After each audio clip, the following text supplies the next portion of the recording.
নারকেলের লুচি এইভাবে বানালে খুব সুন্দর ফুলবে এবং খেতেও হবে দারুণ। এখানে একটা মিক্সিং জার নিয়ে নিয়েছি নারকেল কুড়ো দিয়ে, ওটা আমি পেস্ট করে নেব।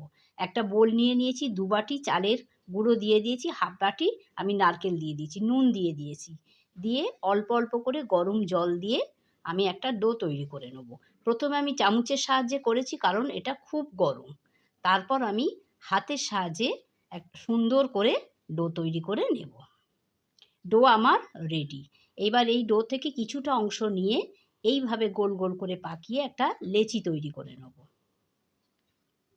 একটা প্লাস্টিক নিয়েছি, তেল দিয়ে দিয়েছি, দিয়ে একটা লেচি দিয়ে ওপরে আবার একটা প্লাস্টিক ঢাকা দিয়ে একটু চাপ দিয়ে প্লেটটা ঘুরিয়ে নিয়ে লুচি তৈরি হয়ে গেল। তেল গরম হয়ে গেছে, লুচি আমি দিয়ে দিয়েছি। দেখুন কত সুন্দর ফুলে উঠেছে। দেখুন প্রত্যেকটা লুচি কত সুন্দর ফুলেছে এবং সফট হয়েছে।